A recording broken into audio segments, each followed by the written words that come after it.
So happy to share with you this week a conversation with Dr. Sharon Grossman, a psychologist, success coach, and the author of The 7E Solution to Burnout, Transforming High Achievers from Exhausted to Extraordinary. She helps high achievers who are on the verge or in the midst of burnout use the tools and the perception to start peeling back the layers of stress so that they can re-engage with the work that they love rather than feel like this career just isn't something they can handle anymore.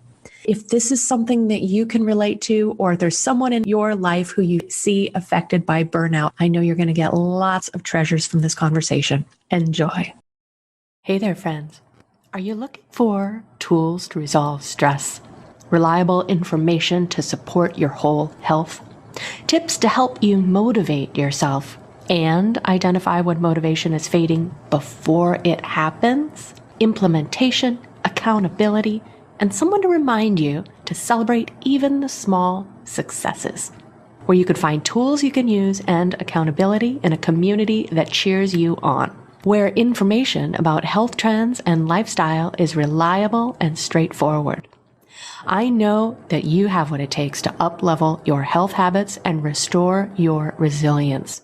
You just might need a boost to start building momentum. I've designed a membership where you can choose the level of support you'd like to get every month, whether it's tuning in to connect with like-minded change makers or getting personalized support with one-on-one coaching to help you chart your path to success. Check out the link for the Velocity membership at happifiedlife.com. Special pre-launch pricing is now available for premium support, but you can jump in for free if you just want to test the waters. I look forward to seeing you inside. Living in a stressful world doesn't mean you have to give up on happiness. Instead, you can shift your perspective of stress and discover how to live your life in flow. Welcome to Happified. I'm your host, Susi Vine. Join me for inspiration and interviews with folks who are shining their light in the world in the areas of positive mindset, health, and wellness. I'm so happy to have you here. Welcome back. I am so excited to introduce everyone this week to my conversation with Dr. Sharon Grossman. Dr. Grossman is a psychologist, success coach, and the author of the international best-selling book, The 7E Solution to Burnout, Transforming High Achievers from Exhausted to Extraordinary. For the past 2 decades, she has coached physicians, lawyers, and other professionals in high-stress industries who are struggling with anxiety, overwhelm, and burnout. Dr. Grossman works with them to stay calm, even in situations that are seemingly scary, to effectively manage the demands on their time, and quickly bounce back from adversity. And I think this is probably one of the most important conversations we could be having right now, because burnout is raising at such wild proportions. So thank you, Sharon, for joining me. I appreciate you making time. Yeah, thanks for having me. I'm excited to be here. And I know it's not an exciting topic for a lot of people, but it is an important one. And like you said, I think with COVID, just burnout has been going through the roof. And so it is an important topic to talk about and for people to understand if they haven't had it before and they don't know what to look out for. Yes, absolutely. I've been sharing a bit this year myself with corporate teams, and a couple of the things that I just start to kind of help people recognize that some of the things that make us the best employees, the best at our jobs, the most successful entrepreneurs are the things that set us up for burnout. So it's kind of a difficult relationship in some aspects until you become aware and start to turn that around. Absolutely. Yeah. I'd love to hear about your experience with that, but for sure. Yeah, I'd love to know too. So is this something that's always had your interest, or was it through the course of your work that you discovered this specific topic is one that, deserves a little more attention? Yeah, it's funny that you asked that, because I think a lot of the people that are in this field that are focused in on burnout are people who are burnout survivors. They've had their journey and they're like, I've lived to tell the story and I want to help other people with that. And that's kind of what they lead with. And it's almost a little awkward sometimes to not have that kind of crazy story to have gone through and be able to say, and that's why I'm here to focus on it. Right. But for me, it was a little different in that I really enjoy working with people who I consider high achievers, right? People who are really dedicated to their work, dedicated to doing a good job and to their contribution in the world. And as a result of pushing themselves to do all this stuff, I find that oftentimes they do experience higher levels of stress, a lot of overwhelm, anxiety, and then often burnout in the process. And so when I was thinking about, if I'm looking to work with this population, what is the thing that I can help them out with? What are some of the things that they struggle with? A lot of it was around mindset and burnout. And so I thought, okay, well, this is perfect because that's really what I specialize in, is helping people with their mindset. And if we can use that as a solution to the problem of burnout, then it kind of all comes together. And so that's how I ended up where I am.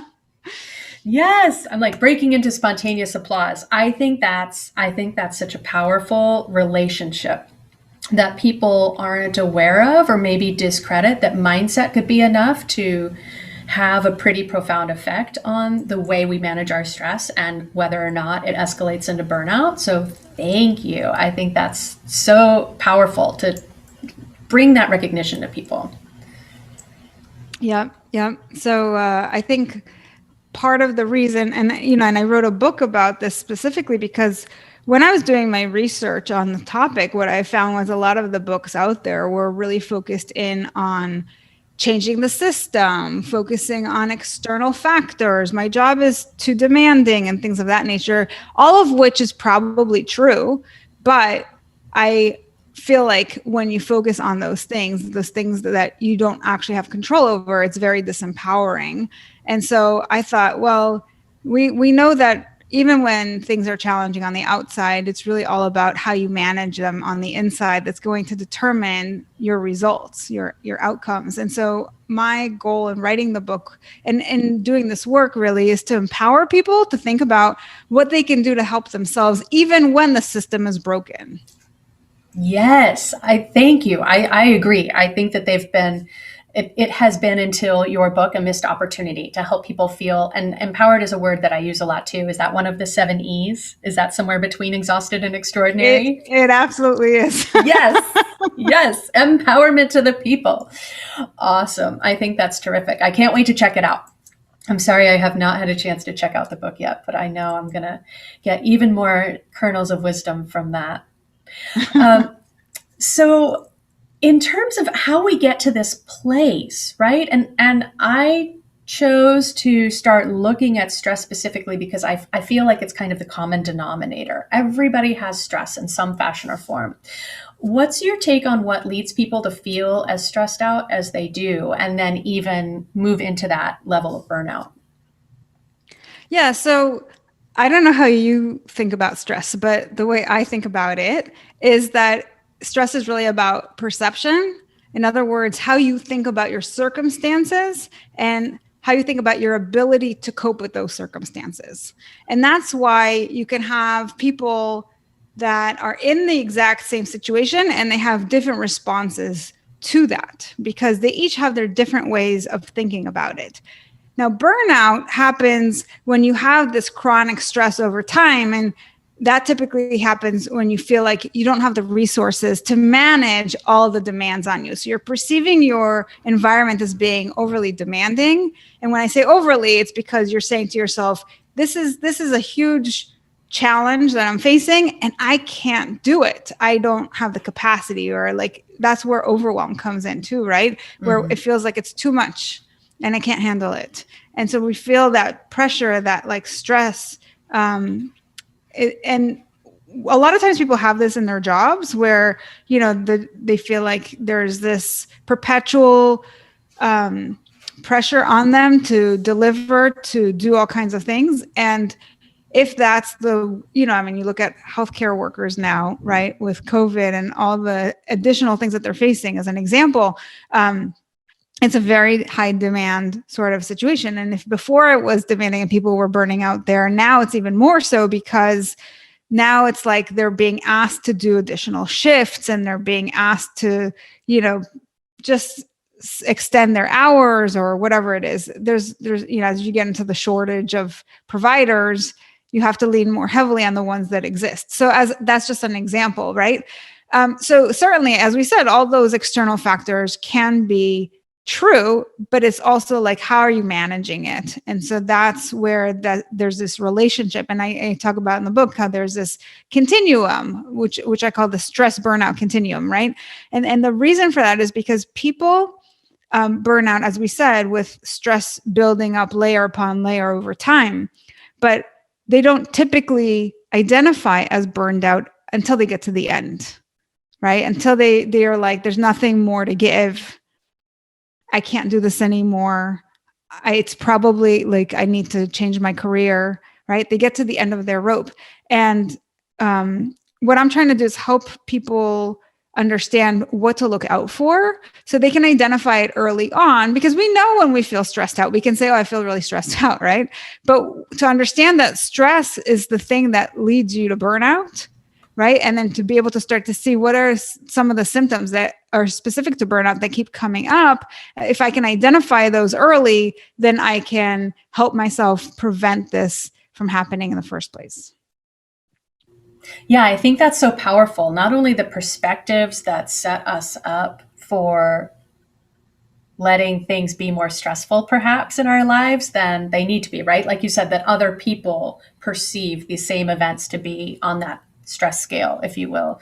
But also to have that awareness, because it's hard to get outside of ourselves, especially when it's stress coming from work. I mean, it's like, oh, work is a 4-letter word. It's supposed to be stressful. This is how it is. We feel like it's beyond our control. We just have to put a smile on it and show up and power through. And then, like you say, like without having that perspective or context, suddenly there's just nothing left, complete overwhelm, complete fatigue, that.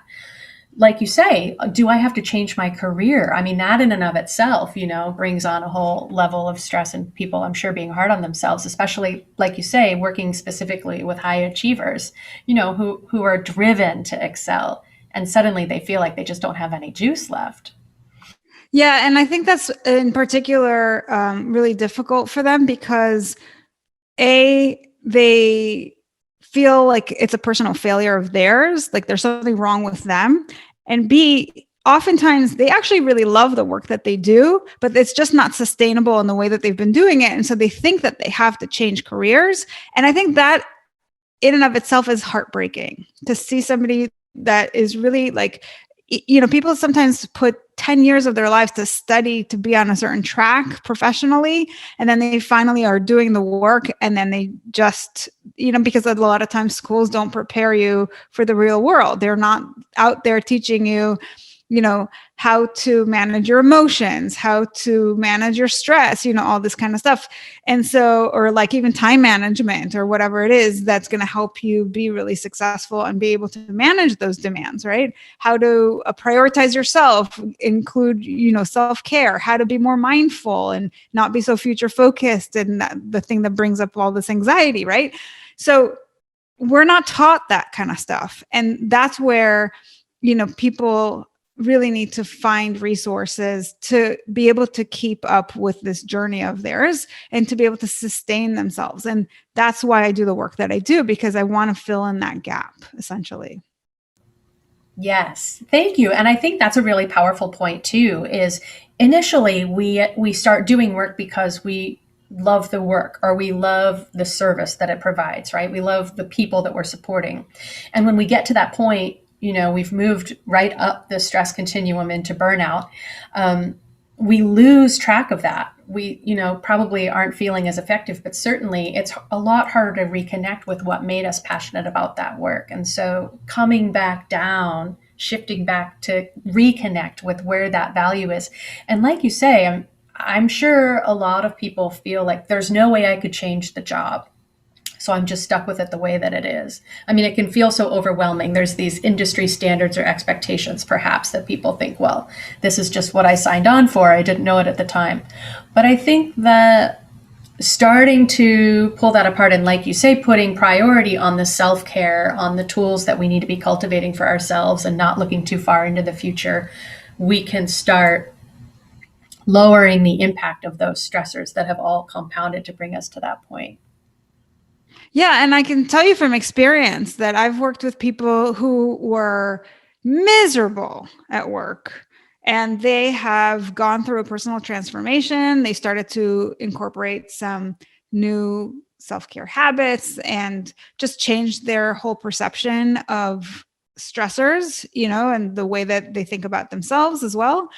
And like, just you look down the road and all of a sudden they're in the exact same job, they're doing the exact same work, and they are thriving, right? And so you have to understand how powerful this stuff can actually be. And I think oftentimes people shy away from this work because it takes effort, because it's easier to just, have something external be changed that we don't have to put any sort of effort into. But ultimately, you bring yourself to your job wherever you go. And so, I don't necessarily really promote people leaving their job unless it is absolutely a poor fit. If it's a poor fit, then yeah, we'd want to find you a place that is a better fit. But I think a lot of times people are burning out because they're just not managing themselves very well. And I think if they do a better job of that, they can really thrive without having to, look elsewhere. Yeah, and keep starting over, right? I would Exactly. imagine that tends to become a pattern.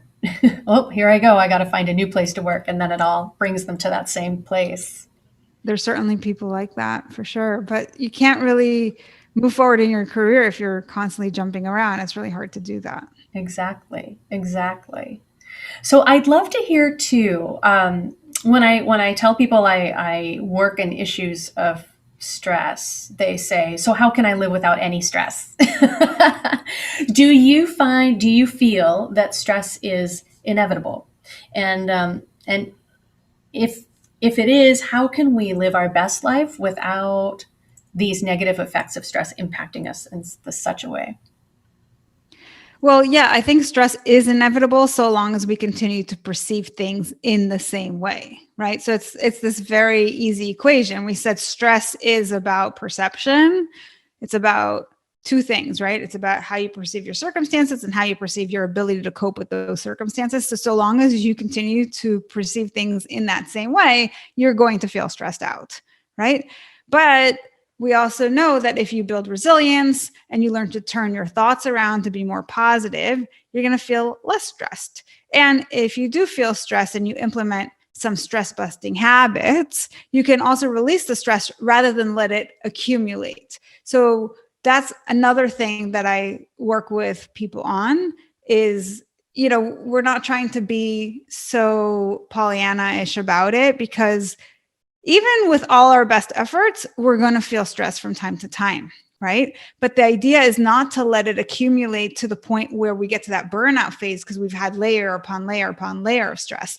So I recommend things like exercise. That helps a lot of my clients to just, at the end of the day, they go for a run and they feel like it dispels a lot of their stress, a lot of their anxiety, and they're better able to come back the next day and do it all over again.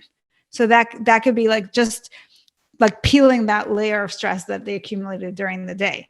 Another thing might be doing a body scan. And this one I really love because it takes very little effort and very little time, but it has actually profound implications, right? So I have a client who's a physician and he's very busy and he's constantly going in and out of, patient meetings and things like that. So, instead of just letting all the things that are happening throughout the day just impact him day after day and week after week to the point where he's debilitated, I said, why don't you just take 30 seconds a couple of times throughout the day and just check in with yourself. Just check in to see how am I feeling right now? And one of the things that happens when you do this body scan is you start to notice, oh, I'm holding a lot of tension in my shoulders and my neck hurts. And I didn't realize like how much my back's hurting. Right. And so you have that opportunity. So first and foremost, it is self-awareness. It's like, oh, I'm holding tension in these areas. And then you have the opportunity to just breathe into those areas and try to focus your mind on releasing some of that. And it doesn't always work to the point where like you have no tension in your body left. But oftentimes, especially if you're doing it frequently, it's like it doesn't allow it to accumulate for very long periods of time to the point where it's like this huge knot. And so you're able to kind of peel that off more quickly. And then it helps you kind of stay resilient, right? Another one might be just eating right. And I have a lot of clients, especially when there's like so much stress, it's easy for us to reach out for the fast foods and the junk foods and the sweet things and the coffee and the wine and all the things that are just easy and help to shift our state. Right. And that's what people are looking for. They're like, I don't want to feel the way that I feel. I feel stressed out. I need to take the edge off. I feel tired. I need something to energize me. We're looking for that quick fix, but we pay a price. We pay a price for that. So I would say two things. One is you want to look at why you're feeling the way you feel and change the ultimate thing that's leading you to that place in the first place, right? So if you're tired, why are you so tired? And I often work with people and we kind of like reverse engineer it. We're like, oh, because, I went to bed late. Why are you going to bed late? Because I'm watching Netflix. Why are you watching Netflix? Because I come home and I'm so stressed and I just want some time for myself. Okay. So is that something that when you're feeling really stressed or really tired from work, is that the best thing for you? Not to say that you can't watch Netflix, but if you're looking to get energized, if that's the reason, then is that really energizing you? You should probably do a before and after and kind of see like how energized do I feel before I start watching, and then after, do I feel any more energized, or am I just like even more wasted now, right? So just kind of being really mindful about where you are at all times and what are the things that are going to be helpful versus things that contribute to the problem, right? We don't want to like gain weight and negatively affect our immune system and be so busy and so tired that we're not sleeping and then we're not focused. And when we're tired, everything goes downhill, right? So then we don't have the motivation and the stamina to go exercise, and we can't focus at work, and we're more likely to eat sugary foods. So it's like all these things are super intricately tied together. And it's really important for people to understand, like, what are the little things that I can do that are going to make a big impact? And that's what I love to do with my clients, is just teach them the little tiny things that they can do. Like a little tweak here and a little tweak there makes an enormous difference in your experience, whether it's your mindset and the way that you're thinking about the stress, whether it's your energy level, whatever it is. So I think it's really important not to shy away from things that take effort, but to think about, it doesn't have to be this all or nothing thing. I can actually look for the little things and allow myself to get back to my best self. Yes, and I agree completely, because little tweaks, little shifts can start to create the space where you can make more change if that's something that you feel called or driven to do. But I think people tend to think if it's just a little something, that's not going to give me the big result that I'm looking for. I'm looking for the silver bullet, the magic solution that's just going to take it all off my plate, and I don't have to add a run after work, right? I don't have to spend more time doing meal prep so that I can eat more natural foods rather than processed foods, right? And as we get stressed out, all of those kind of coping mechanisms, like you were describing, like trying to veg out in front of the television, or, whatever it is that puts us into bed late, rather than taking things piece by piece and looking at that, how these coping mechanisms are actually bringing down our resilience and setting us up to be more stressed out. We don't have that bandwidth to keep on fielding the input. Right. I love that you mentioned resilience. Definitely is. And so I think in your book, you talk about the importance of developing resilience to avoid and to recover from burnout. Do you have some tips too? You just gave us some amazing tools for the toolkit. Exercise, for sure, powerful way to move stress. Body scanning, definitely, because we tend to kind of put the body's signals on mute and try to power through. And when the body starts asking for help, and when we ignore it, it starts issuing demands. So I think that body scan is really powerful. I love that you shared that and the other tools that you shared. And so in terms of boosting our resilience, are there some tips that we can employ there as well? Absolutely. So, we talked a little bit about mindset before, and I think that is just so important. And so I want to start with that. And, there's a big difference between what we know to be growth versus a fixed mindset. And so for people who aren't familiar with those terms, I want you to think about it like this. Are you somebody who views setbacks as temporary? Right? That would be a growth mindset. Like if I have a setback when I'm focused on some goal, I can say to myself, oh my God, I can't do this. It's never going to work. I'm screwed. I just give up.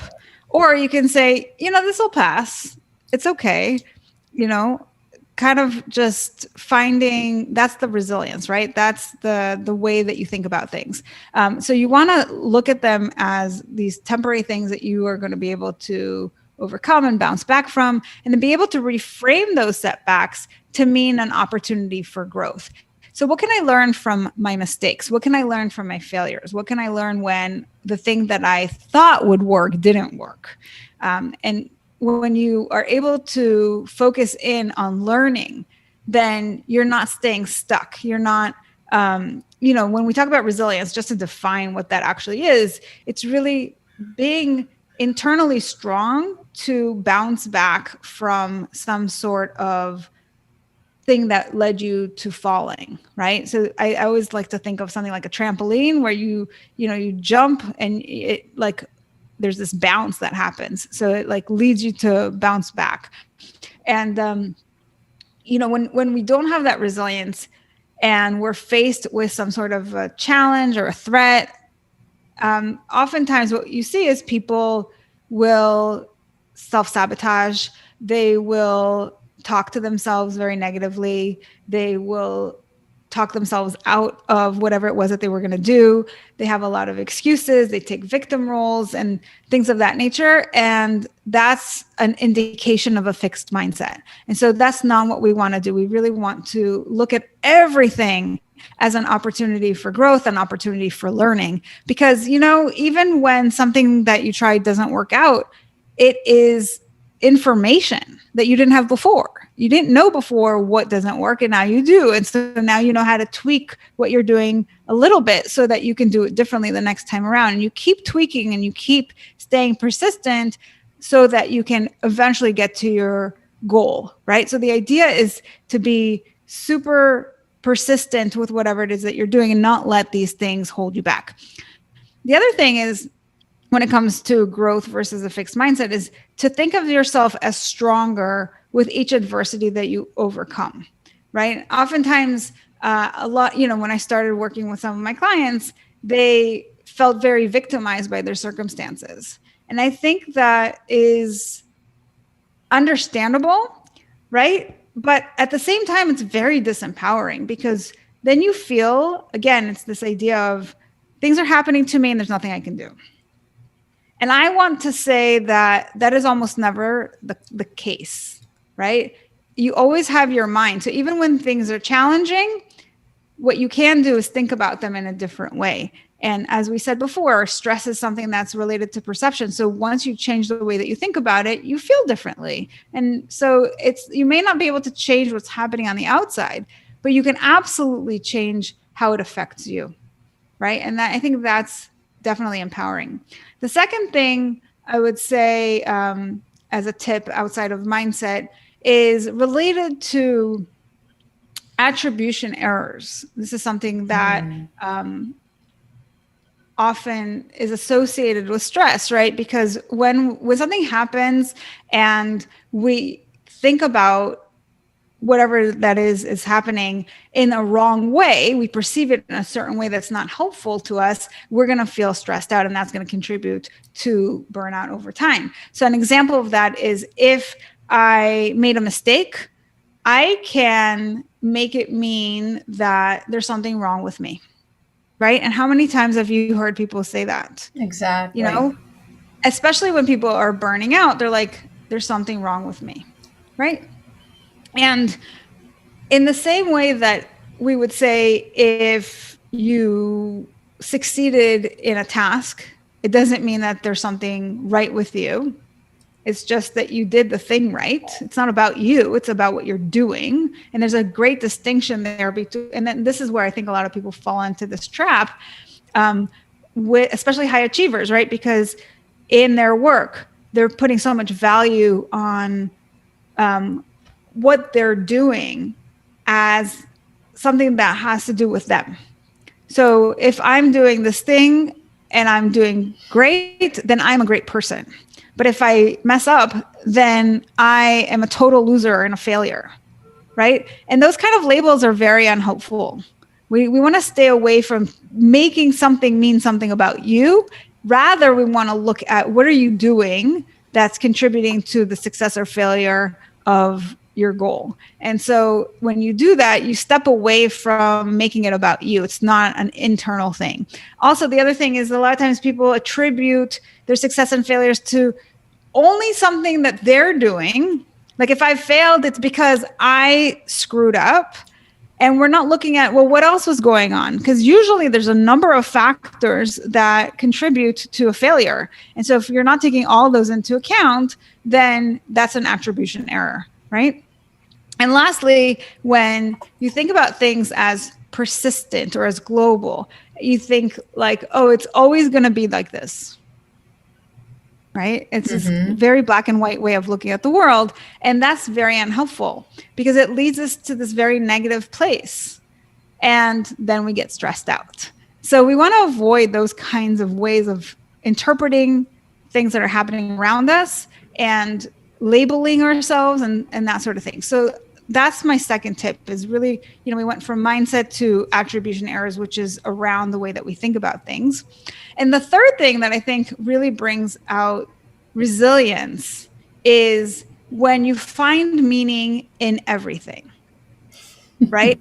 And this is a little different. This is a little different from saying, everything happens for a reason, because I don't necessarily know that that's true.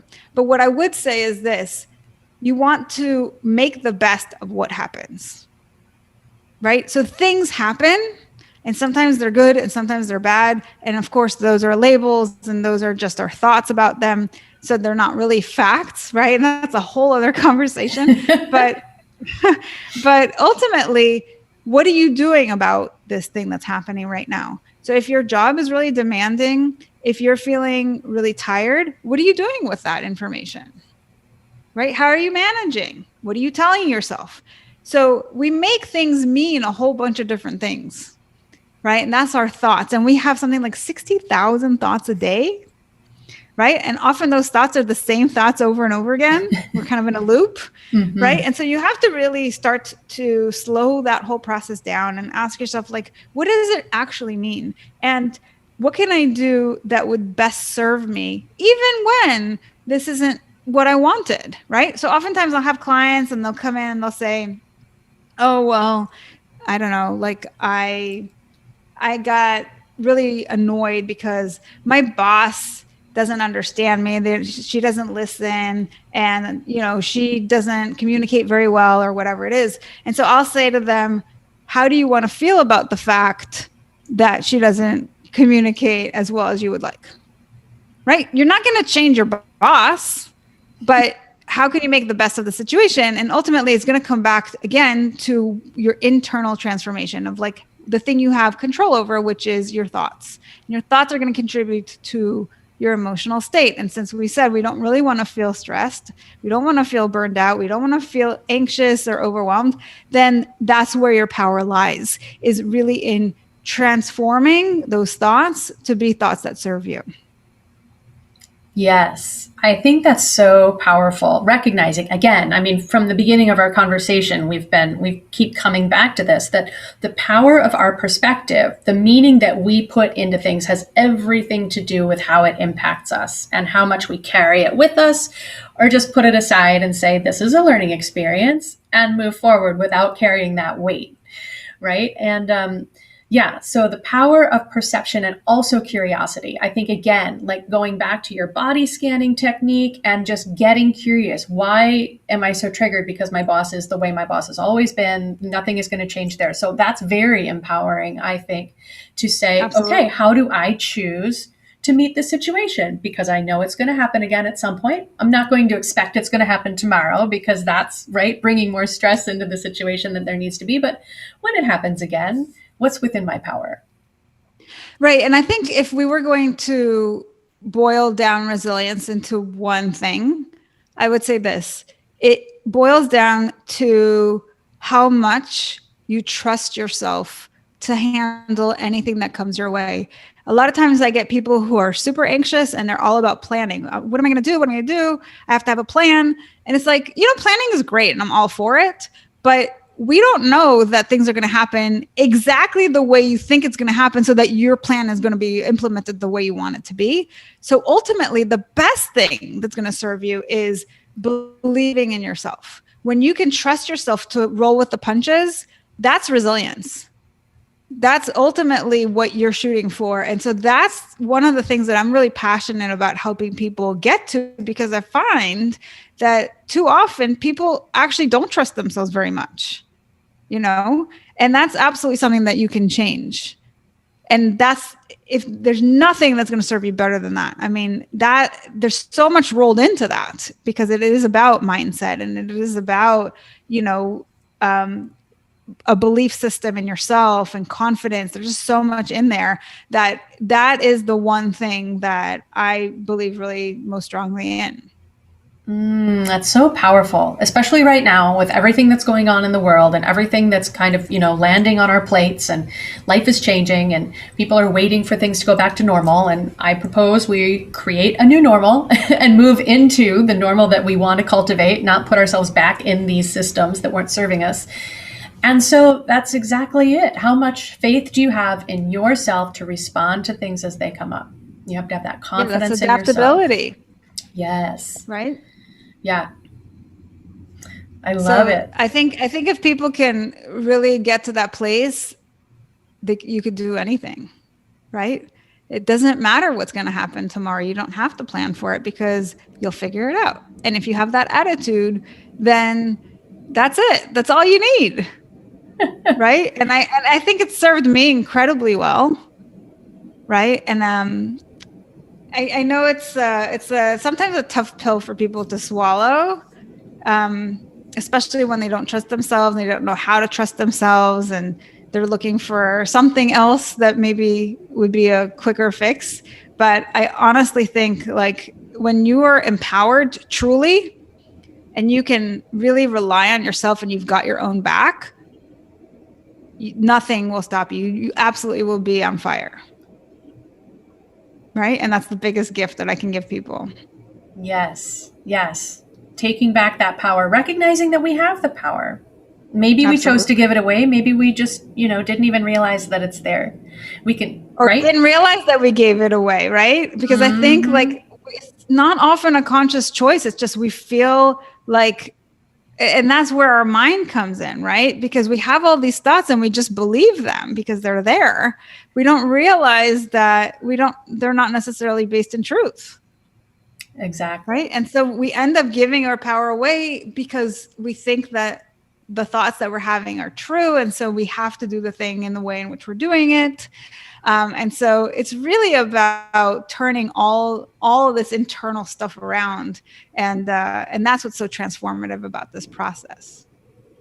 Yes, absolutely. The power of perspective in so many different aspects, fashions, models, applications. Yes. I love it. I knew I was going to enjoy this conversation with you. I'm so excited. This has been really rich. And I hope that, like, this is definitely a conversation. There's so much to get out of this short segment that it's worth coming back to, because there's a lot that you can take away. Because I like to remind people, I have a lot of ideas and tools, you can use them, but the point is not to make yourself a shopping list, do all the things. Like, what's the one thing that stands out? Start applying that. Make a little space. Exactly. Give yourself the opportunity to bring in one more shift. Yeah. That's so awesome. What else would you like to share with our listeners before we go for today?